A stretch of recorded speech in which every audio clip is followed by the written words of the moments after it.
Salut les co-créateurs, c'est Laurie pour mon jour 93. Euh, Aujourd'hui, encore une citation qui m'a un petit peu inspirée, euh, mais que j'ai pas totalement comprise. Donc c'est un proverbe cherokee. À votre naissance, vous avez pleuré et le monde s'est réjoui. Vivez votre vie de telle manière qu'à votre mort, le monde pleure et vous vous réjouissiez. Et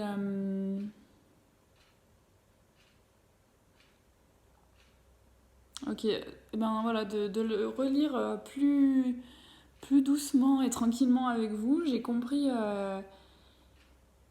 le principe du proverbe qui cherche à inverser les choses finalement.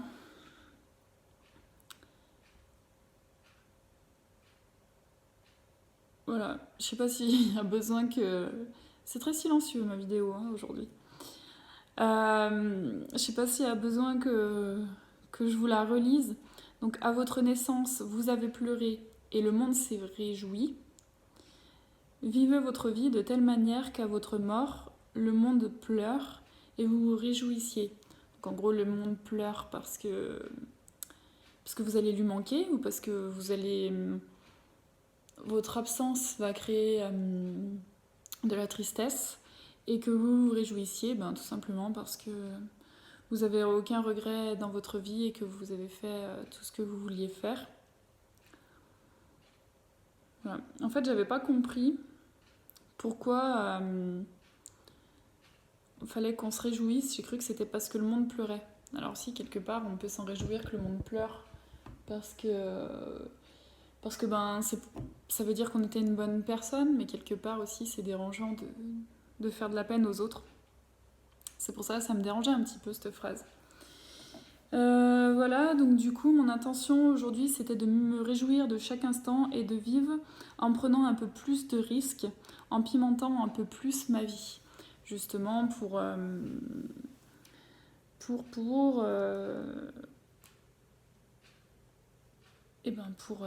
réjouir le jour où je serai morte. Ça fait bizarre de dire ça comme ça quand même. Voilà. Sinon, aujourd'hui, c'était entendre entre autres les choses que les gens me disent ou alors les choses que j'entends en moi, de noter les mots de sagesse.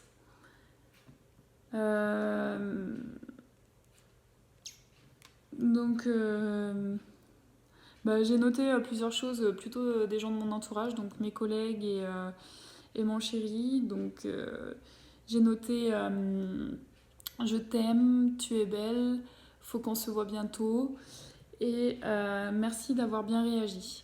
Donc pour la petite anecdote, je sais pas si je vous en avais parlé, mais j'étais censée partir en Bretagne là bientôt, après-demain, samedi. Et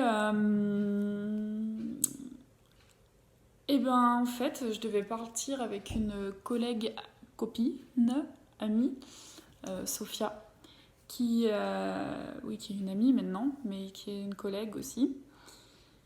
On devait partir toutes les deux et sa petite fille, et donc elle est divorcée. Enfin bon, tout un enchaînement de choses qui ont fait que son ex-mari a fait de la merde, j'ai envie de dire. En gros, il s'y est pris. Leur fils devait partir au Maroc en vacances avec les parents de Sophia. Et c'est son mari qui devait se charger de faire le passeport. Et il s'y est pris trop tard. Du coup, le petit n'a pas pu partir. Donc il est là.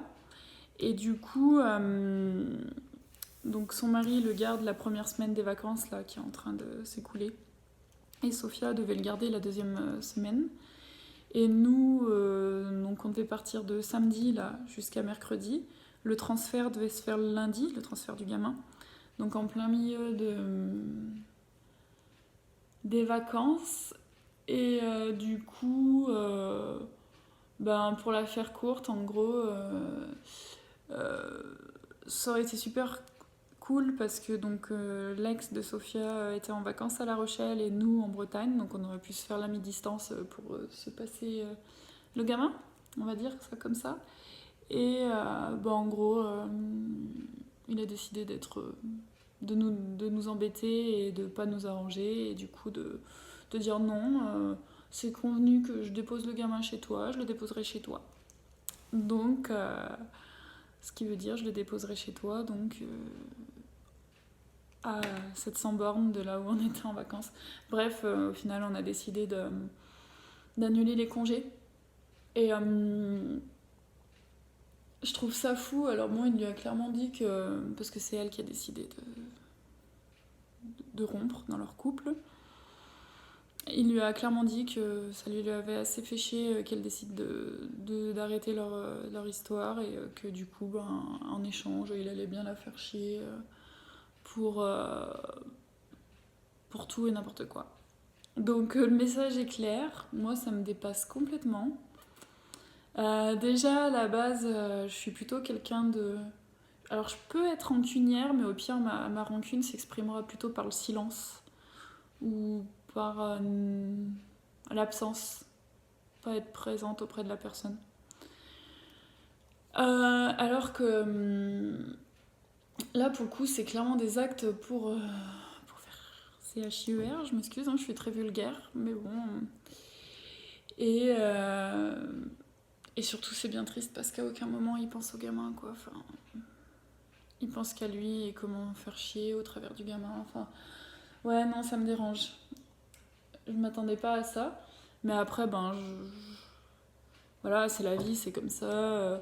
C'est pas grave en soi. Je me dis que du coup, mes vacances seront peut-être plus calmes et plus reposantes que ce que ça allait être. Et enfin voilà, j'ai toujours cherché à avoir le côté positif. C'est sûr que c'est les boules parce qu'on devait partir en Bretagne, parce qu'on a là-haut d'autres collègues, amis également, qui sont partis s'expatrier là-bas, on va dire ça comme ça. Et on se faisait une joie de retourner les voir. Et voilà, du coup tout tombe à l'eau. On était trop contents de tous se retrouver. Et non, ça n'aura pas lieu. Après, c'est comme ça, j'ai envie de dire. Donc voilà, et donc Sophia m'a écrit aujourd'hui en me redisant merci de ne pas l'avoir mal pris.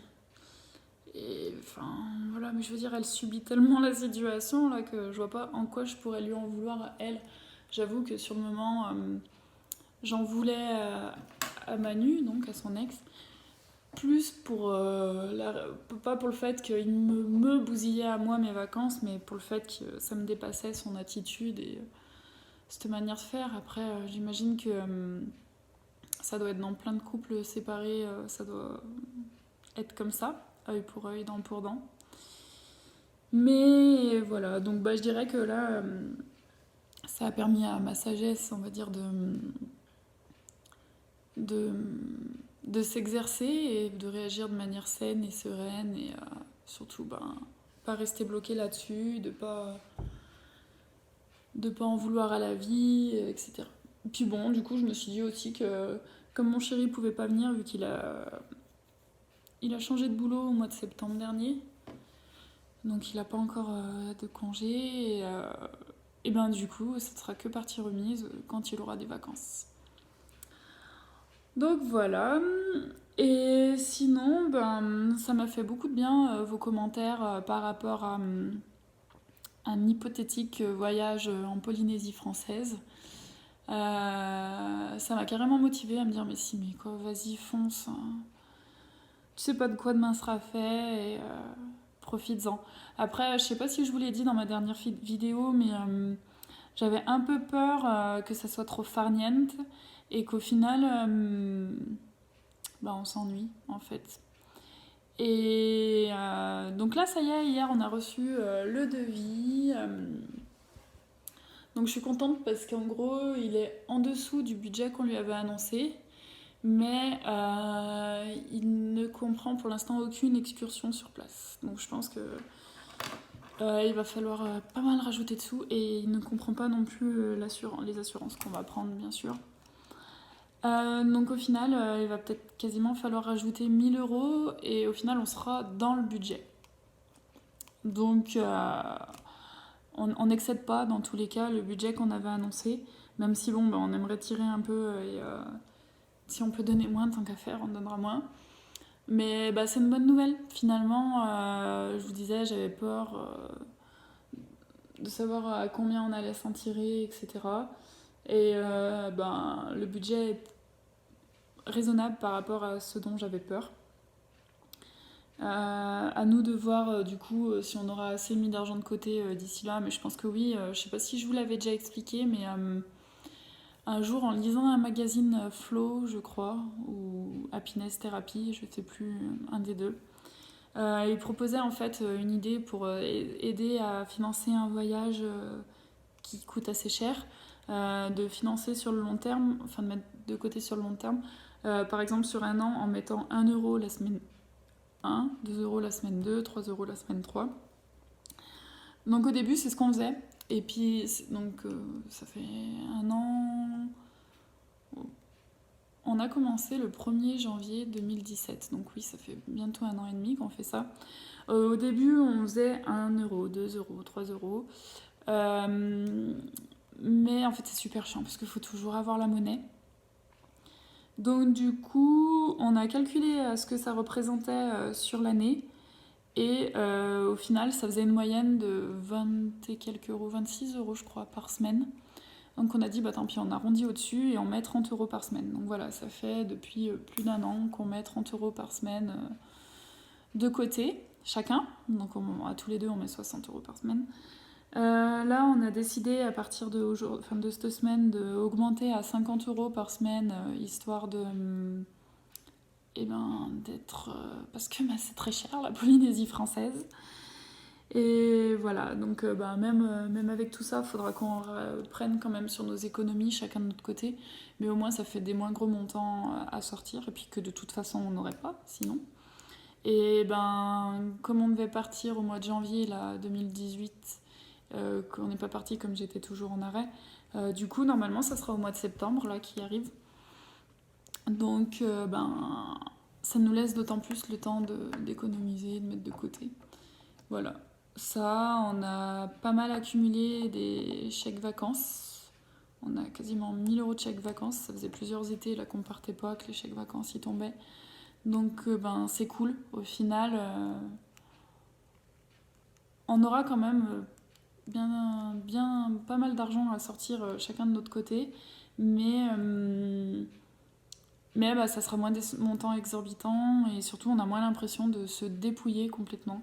Mais je pense que j'ai jamais mis autant d'argent dans un voyage, c'est sûr. Bon, on a fait construire notre maison, donc on a fait déjà des grosses dépenses. Mais on va dire dépenser autant d'argent, j'ai envie de dire... pour moi, un voyage, même si c'est super beau, c'est plein de choses à voir et tout, c'est balancer l'argent en l'air, dans le sens où quand on les met dans une maison, c'est pour avoir un toit sur sa tête, pour être propriétaire, etc. Que là, le voyage, une fois qu'il est fini, il est fini. Je suis en train de marquer, je m'appuie fortement contre la table. Donc voilà, donc du coup, je trouve ça ouf de balancer autant d'argent par les fenêtres comme ça, mais finalement... j'ai envie de le faire, j'ai pas envie d'avoir des regrets et surtout envie d'en profiter. Alors comme je disais, ce qui me dérangeait, c'est que si c'était pour rien faire toute la journée, rester dans un transat à se faire bronzer ou à faire de la plage, on peut le faire bien moins loin, bien moins cher. Sans parler de rester en France, mais il y a des très belles plages pour des budgets moins onéreux. Mais donc hier, du coup, on a eu cette bonne nouvelle, on va dire, du budget. Et surtout, on a regardé tout ce qui était possible là-bas en excursion. Alors c'est beaucoup... il y a pas mal de visites quand même, mais c'est beaucoup après du snorkeling, plonger, aller à la rencontre des dauphins, des baleines, des requins. Voilà, sur chaque île, le programme est toujours un peu le même. Mais finalement, on a trouvé des trucs sympas à faire. Surtout, moi, il y a un truc qui me plaît carrément, c'est de faire du kayak transparent. Et ça, c'est vraiment un truc... si vous avez l'occasion d'aller voir, ou si vous connaissez, sur internet. C'est magnifique, quoi. Kayak transparent à Bora Bora, si vous tapez ça dans YouTube, ça a vraiment à couper le souffle. Voilà, donc finalement je suis bien plus emballée que je ne l'étais au départ. Et surtout je pense qu'on va se concocter un petit truc sympa avec des excursions et tout, ça va être cool. Donc je suis contente. Et je pense que vous m'avez aidé à voir les choses du côté avec un peu plus d'insouciance, on va dire. Allez, on s'en fout, on y va, on se lâche, on arrête de réfléchir pendant 15 ans. Voilà. Donc, normalement, je pense, d'ici la fin de la semaine, la fin de la semaine prochaine, on aura réservé notre voyage. Donc, ça, c'est cool. Et je trouve ça juste ouf de chez ouf, parce que le jour où j'ai noté mes intentions, parce que ça fait aussi partie de mes intentions, alors c'est pas une intention que j'ai écrite dès le départ, mais une intention qu'il me semble j'ai rajoutée en cours de route, suite à la découverte de Ho'oponopono, même si on en parlait déjà avec mon chéri, et d'autant plus le jour où Lilou, dans un des jours du défi, a parlé pour la première fois de Ho'oponopono. Alors je connaissais déjà ça, mais le fait qu'elle en remette une couche en disant que c'était une philosophie de la Polynésie française, etc. Ou de Hawaï d'ailleurs, j'ai un doute. Enfin bref, dans le coin là-bas. Et je me suis dit, mais j'ai trop envie d'y aller. Et surtout, j'ai vu une vidéo de Lilou qui est là-bas. Et je me suis dit, si elle y va, pourquoi pas moi? Et donc mon intention, c'était donc d'aller à Hawaï. Bon là, ça sera pas Hawaï, ça sera Tahiti. Mais bon, c'est pas mal non plus, hein, on va pas... Hein.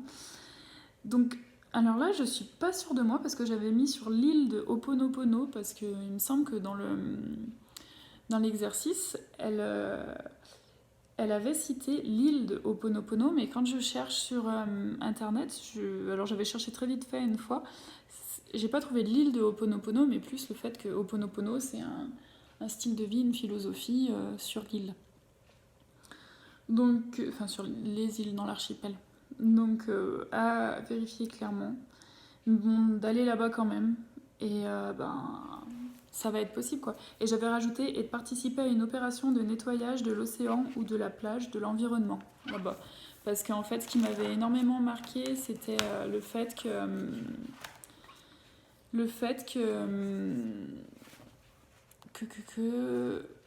quand on regarde des émissions, j'en avais parlé dans une vidéo aussi. Alors je me rappelle que à l'époque, je savais plus déjà le nom de la vidéo et là, je ne l'ai toujours pas. Enfin, pas de la vidéo, de l'émission. C'est pas Koh-Lanta, mais c'est comme un Koh-Lanta où il y a les filles d'un côté et les garçons de l'autre. Et où, en gros, ils doivent survivre, mais pour le coup, vraiment en se débrouillant, en leur fournit rien du tout. Et donc, ils peuvent se récupérer... l'océan relargue énormément de choses, et du coup, ils pouvaient récupérer... les bouteilles en plastique que l'océan avait rejetées et s'en servir pour boire, pour stocker de l'eau de pluie par exemple et la boire. Donc je trouve ça assez fou de se réjouir de la pollution de l'environnement, on va dire. Mais c'est comme ça. J'essaie en même temps que je vous parle de retrouver à quel jour c'était le Ho'oponopono. Je vois que j'avais écrit en noir, donc du coup je regarde les pages où j'ai écrit en noir. Mais non, je le retrouve pas. Mais c'est pas grave, c'est pas très important. De toute façon, ce que je veux dire, c'est que c'est le kayak qui le défi des 100 jours qui m'a poussé à noter cette intention. Le jour où je l'ai fait, j'en avais réellement envie. Franchement, je m'y voyais déjà. On y croit et tout, on est fou. Et puis, une fois qu'on l'a écrit, on laisse passer le temps et il se passe 2 mois, 3 mois. On revient lire cette intention à dire je vais aller à Hawaï ou à Tahiti. Ouais, mais bien sûr, quoi. Enfin voilà, j'y croyais plus du tout, mais finalement, on continue d'aller dans ce sens, on tend dans ce sens. Je pense que l'univers m'a entendu. Et, euh, et voilà, ça se concrétise, donc je suis super contente.